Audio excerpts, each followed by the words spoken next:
So 1303, let's kick it off. Thank you for joining. As usual, more people will be joined afterwards. I'm Eric de Bondt. Today I'm going to present the 6th episode of our monthly platform update. Normally it's always the last Monday of the month, but due to the next week being the 30th of June, we think a lot of people are in holiday, so we did it a week earlier. Housekeeping, if you have something to ask me, if you want to have a remark, if you want, you're not clear, just interrupt me. You can choose a chat window or just open your mic and speak to me, so we can give you answers to your questions. Okay, so let's kick it off. Episode 6, June 23rd. Okay, rather packed agenda today, packed in the sense that a lot of content, a lot of slides, not too much demos, unfortunately, this day, because I like doing demos, even though they fade from time to time. But we're going to see, so the four main topics of the day, what we're going to see and where we're going to get.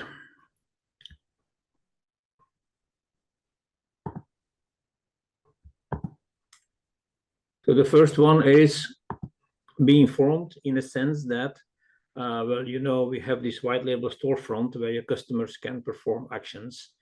So they can buy if you allow them, or they can change settings in their subscriptions, adding seats or doing upgrades and stuff like that. And today, or till yesterday, to be honest, there was no visibility directly for you when customers acted on the platform, on the stream, on the white label storefront.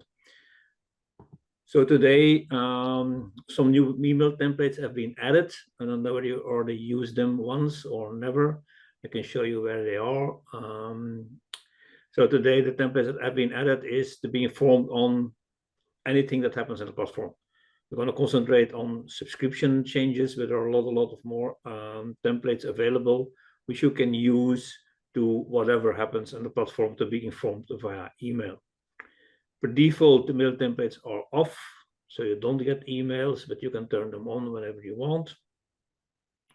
And it's an email per item. What do I mean is, if you do 2 purchases, for instance, you will get 2 emails. Yes. If you have 7 licenses that come up for renewal, you will get 7 emails. This is the way the system works, because every subscription is a unique subscription. So on every subscription, when there is a change or there is an activity coming up, the mail will be sent per subscription. You can choose to have a lot of emails, however, can be sent to customers. A lot of can be sent to you, the admin as we call them. So you can get emails whenever something happens by your customer or via colleagues, depending on what email you're using. Most of them are vendor agnostic. The ones I'm going to show you today are vendor agnostic. So meaning I'm going to show them as usual in the Microsoft setup, because I know that the best. But if you would do a change in AvePoint or BitTitan or AWS or Google or Acronis, you will get the same kind of emails being sent to you. But for instance, if you see customer Google subscription plan changes, which is also a new one, by the way, you see this is typically when something happens on a Google subscription. This may not be triggered when something is done on Microsoft or other vendors.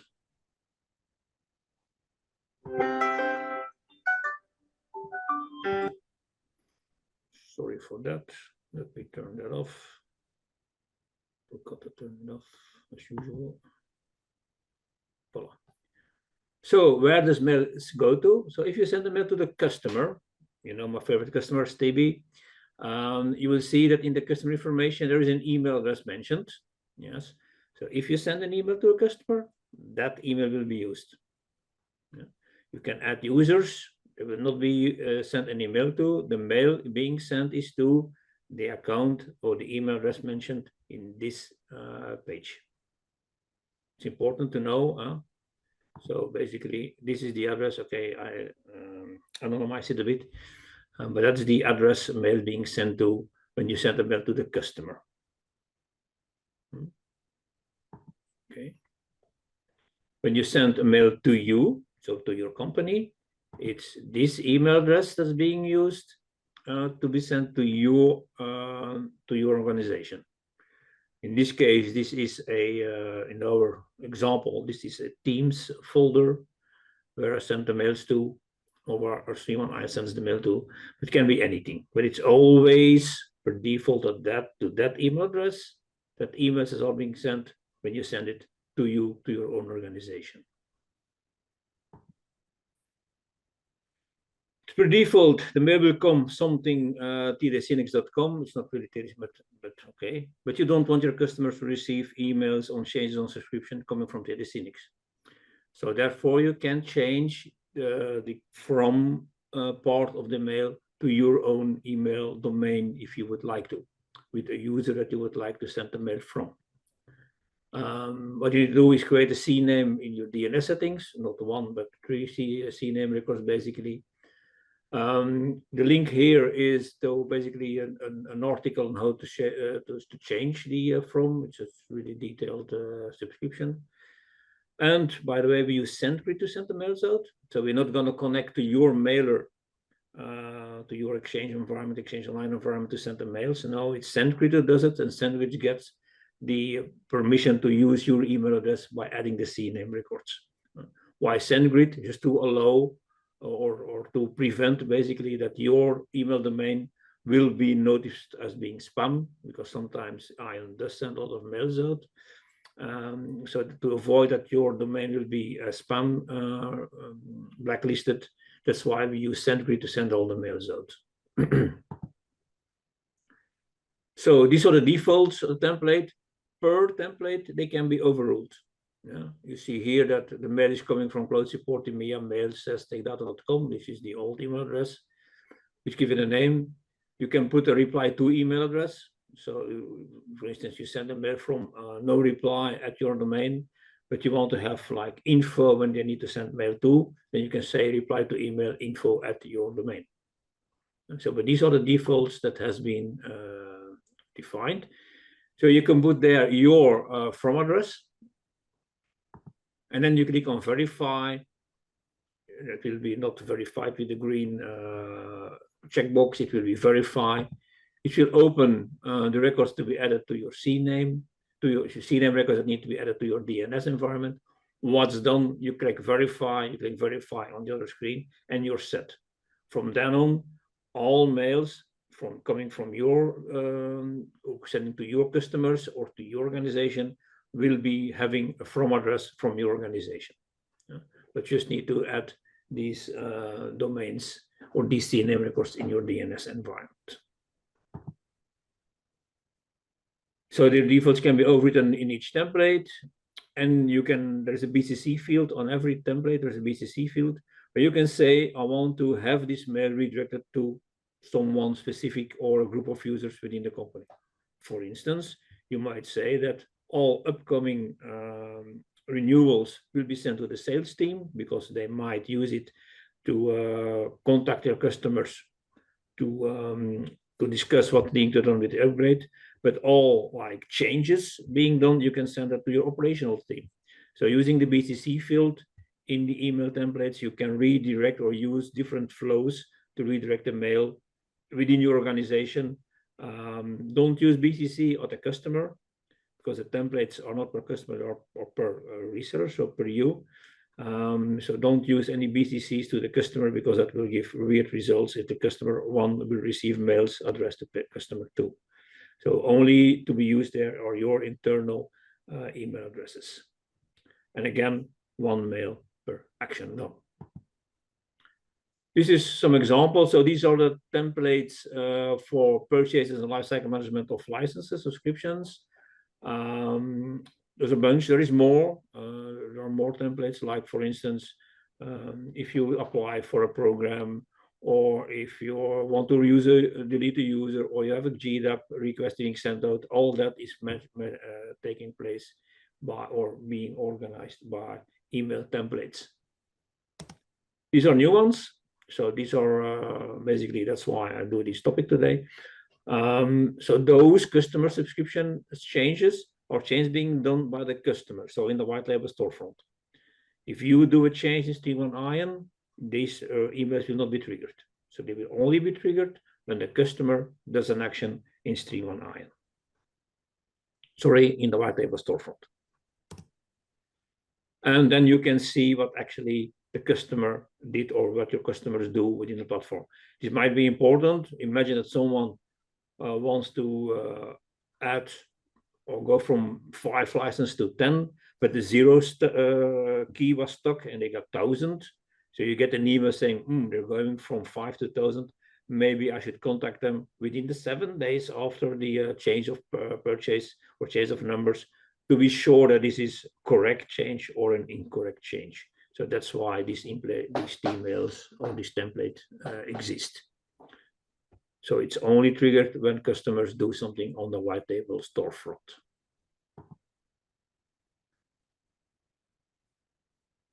I did some tests over the weekend. This is live since yesterday morning, so I did some tests.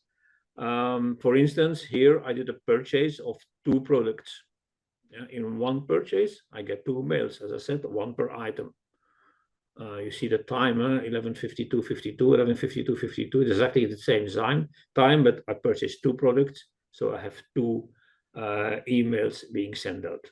Again, this is per subscription is being sent out. It's not per customer, it's always per subscription.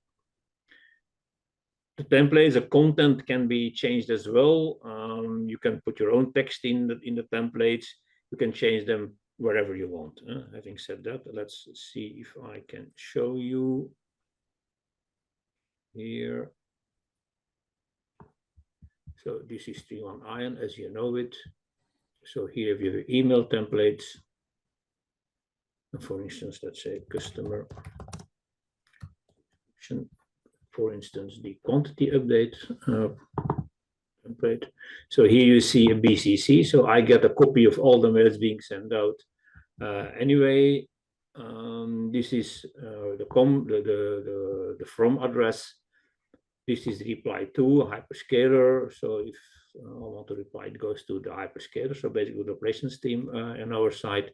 And these are fields that you can add within your template. You just click on it, put your mouse somewhere, you click on it, and then the field will be added. By the way, small detail, you see here quantity, I put it in bold. If you want to do that, make sure that the accolades also are included with the bold, otherwise it won't work. This is due to HTML tagging and stuff like that, but this is how you can make your text whatever you want in the templates, and you have the fields that you can add in to the text that you create. So this is an old one, this already existed. The new ones is basically update quantity, as you see here.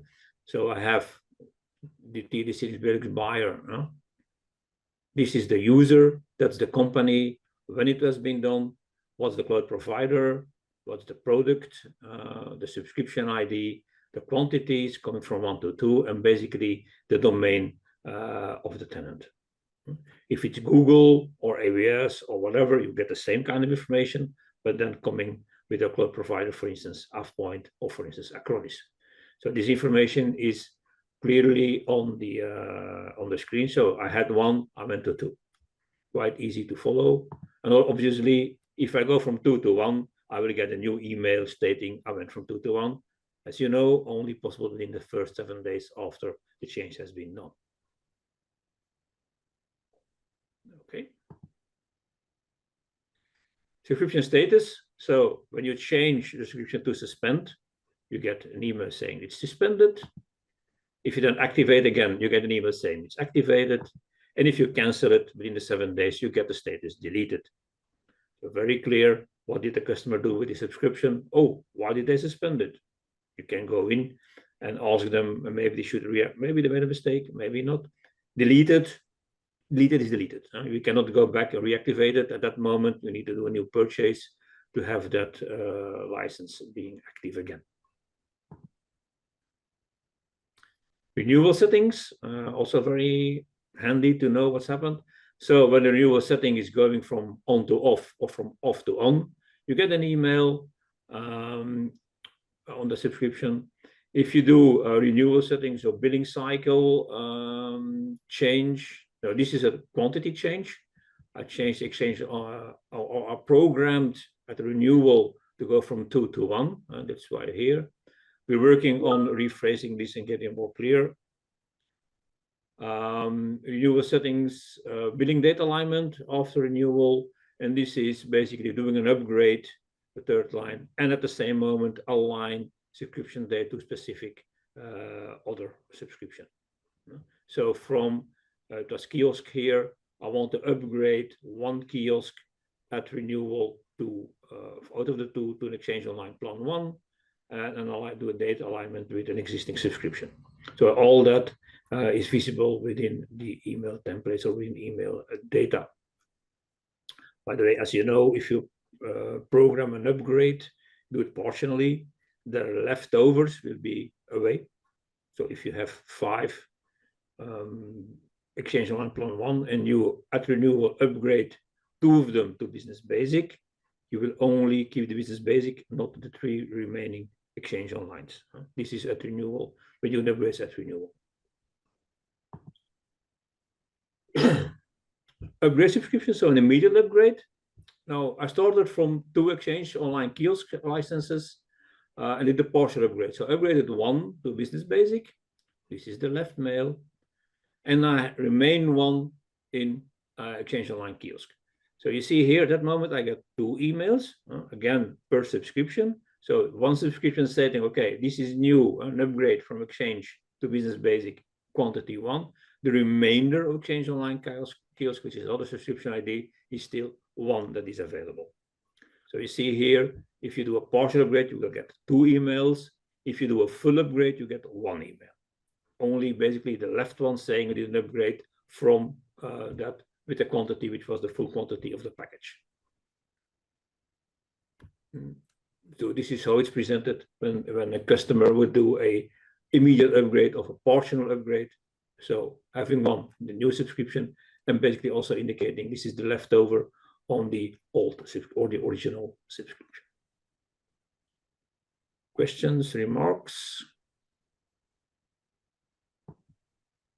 Okay. You can unmute yourself if you would like to.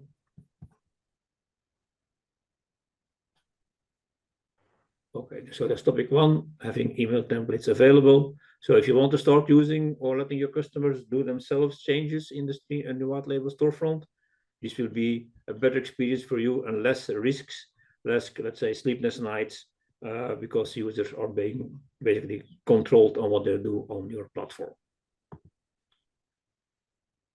This is a topic I raised last time as well, customers users management. I'm happy to say there is a new interface, which I said it would be live, is now actually live, and I'm going to show it.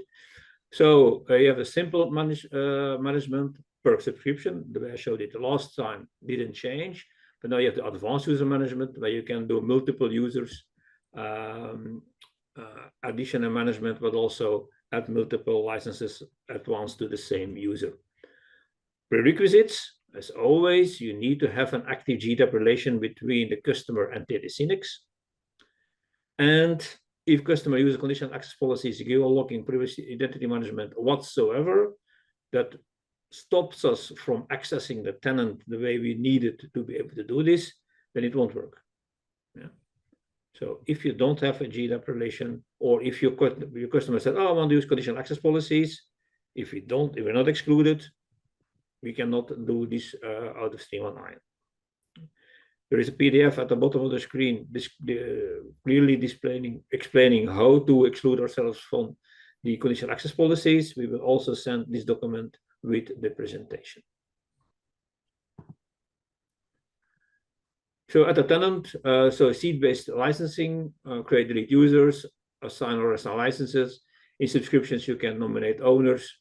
I think I showed that last time. So where you start, you go about the users, you go to the subscription, one of the subscription of the customer, you go to user licenses, and then you click the advanced management on the right side, and then you will see the new availability. So let's do this. Let's put it full screen. Customers. as usual, stay B. I take any of the seed-based licenses. Let's take the Exchange Online, doesn't really matter. Manage the subscription.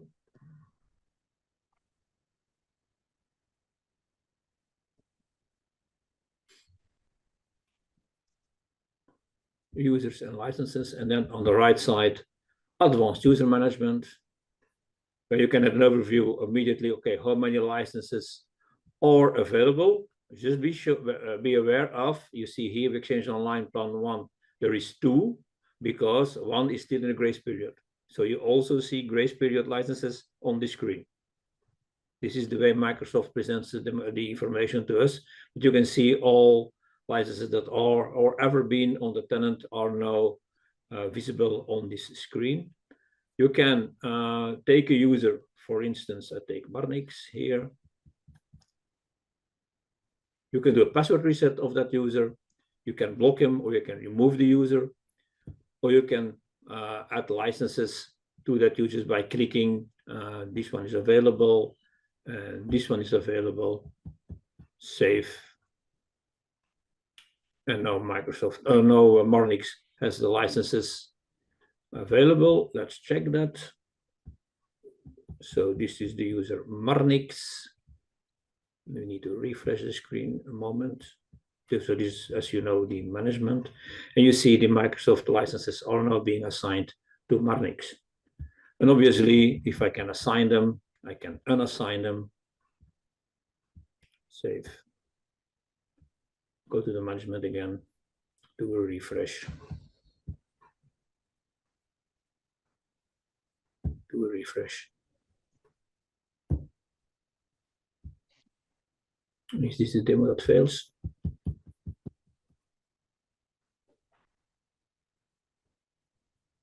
Okay, let's see what happened. Cancel, let's take SYNNEX again. They're gone. Refresh.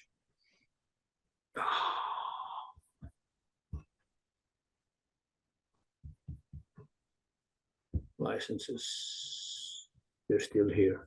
So this is my demo failing. That's, you know, always a demo is failing somewhere. Okay, adding a user, quite simple. Single user or can have multiple users. At one username, for instance, is Mickey Mouse. Mickey is mouse at the domain, the country. So if you have users in multiple countries, you can specify another country if you would like to. User licenses that you can assign to that user, but I'm not going to do it one at the moment. Save.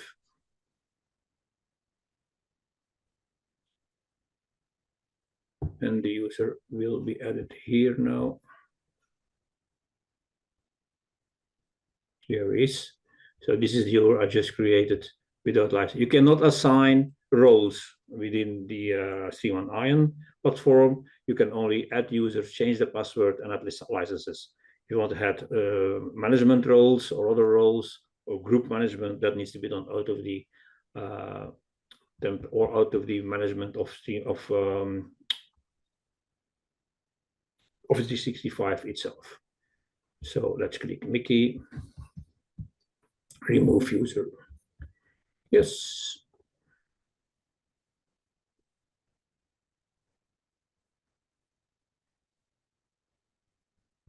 And now Mickey will be gone away. I was just too fast with SYNNEX to have the removed. So the user is already gone from my environment here. Okay. So very simple to use to manage licenses. You don't need to be an admin anymore in the tenant of the customer. As long as we are entitled to access the environment, so having correct GDAP and again geo logging and that kind of stuff. If we can access the tenant as we should, then you can do this from out of stream on IAM. Questions, remarks? Questions? Okay. Then a word on security. Lately we have, and I'm not gonna give names, we have 3 cases of hackings. Luckily, let's say children's hacking. So no real harm was done, except for one where all users and all data had been deleted.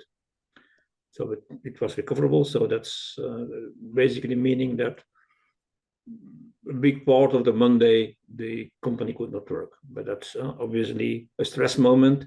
So how can you make sure that your customer is safe? So what is the security posture of your customers?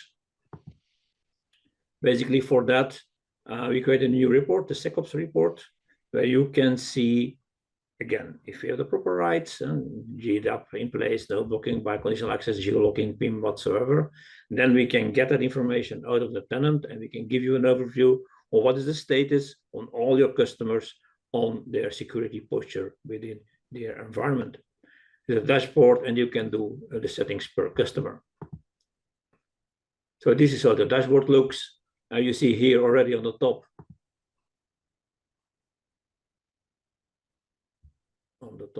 so this is basically meaning those GDAP or conditional access or whatever issue with one of the customers. This is your average secure score over all your customers. So it's like 46.0%. And the lower, the better. Yes, because this is a risk analysis. So, no, sorry, this is the, sorry, my mistake. This is the secure score max, so the higher the better. The risk level, this is the lower the better. No? So you see here, one is a high risk, one is a medium risk, and there is a 0 at low risk. So out of the 3 customers in this example, 1 is unknown and 2 have some issues. And you can also see basically some data on what's happening on this customer. Where do you need to take action? Disable password expiration, for instance. Well, 12% of the users has password expiration disabled. Maybe you should take that to 100%. It's not a good practice to have the users change their password every X time, because then they're going to start and write it down. But we see that MFA over the 2 customer is enabled for all users. So that is a top positive point. If you're using Azure consumption or your customers using Azure, then you can see also who is exceeding the budget today. So as you know, in Azure, we can define a budget, €1,000 a month or €10,000 a month. So who is exceeding it? If you go in the 5th of the month and they're already exceeding their budget, that might be a cause for alarm. Or when you see this customer, it's the middle of the month, we projected $1,000. Obviously, then last couple was around €1,000, $1,000 of consumption. We know half of the month, and we see now if we continue like this, we're going to 1,200 or 2,000. Maybe you should take action like enforcing more VMs, because maybe they are a bit squeezing it at the moment. So this is for you a way of treating your Azure consumption by your customers. So this is the overview. Then per customer, so I need to analyze normally there is a customer name, I need to analyze this for security or for privacy reasons. You see here the link that is broken, that is again, so the GDAP for that customer is missing, or the conditional access policies or whatsoever. Then on the customers, you see the Entra ID. So the first one is only basic. It's an issue because basic does not allow you to do conditional access on the customer level. So we need to put this higher, and the security type is security defaults. So basically the basic of the basics for Microsoft, so MFA is enabled, and basically that's it. And it's last synced on the 22nd of June, yesterday, because I did some checks on that customer. The second one is on Premium P1. So they have conditional access in place. You can see that out of this screen. Then on the customer level, so you can see the overview on this customer. So this is on one customer. They are high risk. The security score is 37.9.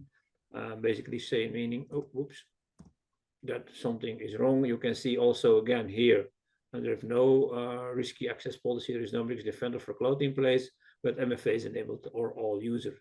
And there don't have any Azure consumption.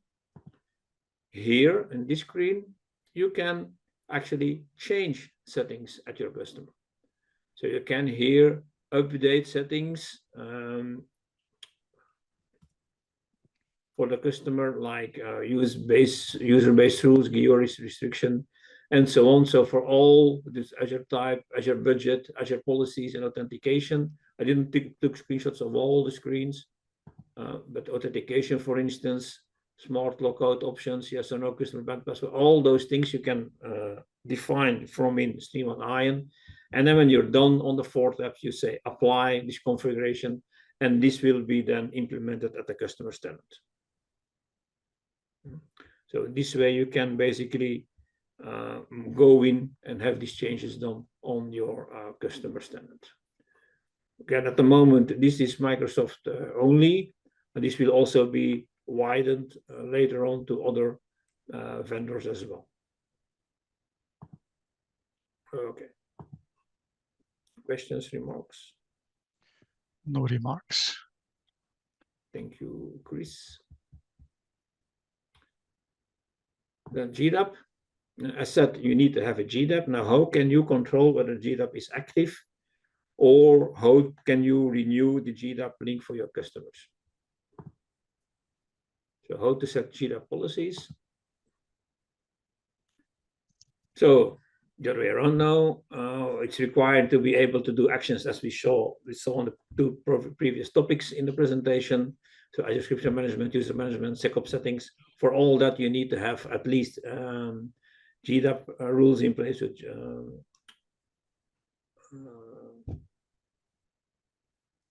I forgot the name.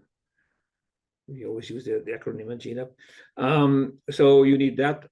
And again, don't forget the whitelisting of the exclusion out of rules. How do you get there? You go to the hamburger on the right side of your screen. On top, you have the three horizontal lines. There you go to the SecOps module, and then you will see per customer how is the status on the GDAP that's being active. For instance, here, Ankit, we have multiple GDAPs sent out to that customer. DAP is basically obsolete. DAP doesn't exist anymore. It was the predecessor of GDAP. And then you see here permission level we ask, recommended or limited, that we ask the duration and expiration date of those GDAPs. Its relationship is active, and auto notify is on that GDAP. So you can see that per customer, you can see that detail. So there you select the customer if it's not on the first screen, for instance, stay B7. You see, I have a lot of those. I think we have like 20, 25 recommendations or requests being sent out. Then you can do two things. You can open the, on the left side, click the arrow, and you can see the actual GDAP that's on that line. So this is an M, so it's a medium, it's recommended. It's last modified on the 6th of May or the 5th of June, 24. Activated date the same day, so accepted the same date, and it's a role, cloud application, and so on, roles that are available. You can resend the invitation, or you can copy the URL, and so you can send it out yourself. One thing, if it is expired, you cannot, it doesn't make any sense anymore to resend the same invitation to the customer. It might be that you create a GDAP today, the next week, a customer, oh, I didn't receive it. I removed the mail because I don't know what it's all about. Thought it was spam or phishing or whatsoever. So I just removed the mail. Then you can resend it. In 2 years, you cannot send anymore because it will be expired and the lifetime will be over that GDAP request. So resend invitation to primary address of customer. Remember the same address that we used, that we saw in the email templates. So customer, company details, that's the email address it's being sent to, or copy the link to clipboard, send the mail yourself with the link included in that mail. Or you can create a new invitation, go to manage, So you get this screen, initiate the GDAP request. We say to best use the recommended. Why? Because limited access, you won't have all the nice features like being able to manage users, like being able to see the SecOps stuff. So if you want to do that, you need to have recommended access to GDAP link. Just one note here, if the customer doesn't want us to access stuff, that's their decision. The only drawback is that we won't be able to do stuff out of 319. That's the drawback. But if the customer is not obliged, or there's no obligation to accept GDAP invitations whatsoever. We recommend to do it, also for technical support if it's needed, to have a GDAP in place. You see, this is default we ask. There is no general admin or global admin, sorry. In the request, we don't want to be global admin. 2 reasons, because a lot of customers find it too much, and that's a really valid way of telling this. On the second thing is, when there's a global admin, we cannot auto-extend the GDAP requests. Then after a period, it will stop and a new request needs to be created. If it's the global admin is not included, we can say to extend it, and basically extend will say after the normal life cycle, extended with 6 months. And as long as the auto extend is on, every 6 months, it will be automatically extended with another 6 months. That's basically 2 reasons why we don't want the global admin role in the GDAP. Then you set where it's to. So this is the email address coming from, as we saw before in the email templates. You cannot change the field here. It's not possible. Where it's sent from, this will also be you. This is a email template. So you can change the text. You can put your own logos in there, whatever you want to have this sent out to your customers. So you can apply, you can change the settings in this email template as well. And so also meaning that the from address will be your address if you put these C names records in the DNS and not our email address. Change the request, whatever you want to change of your customer. Then you put the submit. On the next screen, it will be able for you to copy to the clipboard if you want to store it, or if you want to send it yourself, or whatever you want to do with that link, you can then copy it to clipboard and basically send it out yourself, or whatever you want to do. So this is how to set GDAP to your customers, and GDAP, I remember, is granular.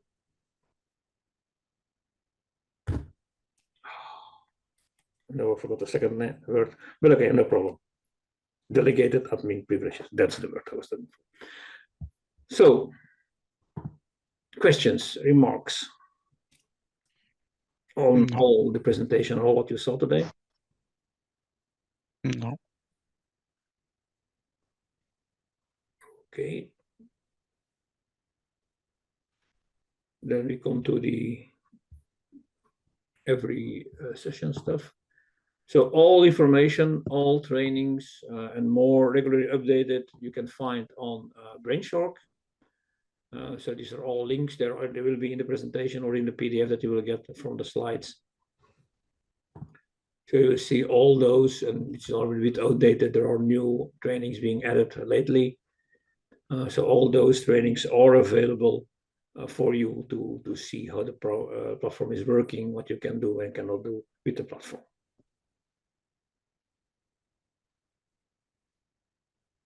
And there is more than this. So if you have a question, does this work again? Feel free to take those trainings. They are available for you to consume, obviously at no cost. Upcoming events. Well, currently it's not too much. We are reaching summertime, and summertime is always a slow period on doing presentations and trainings. But I do want to mention this one. So the 2nd of October, a chocolate factory AI tasting track. Really something you want to be part of. You can click the link to enroll yourself in this seminar. They're very good, solid ones, especially chocolate is very, very good. And keep watching during the summertime. We will start populating the agenda again with new upcoming sessions.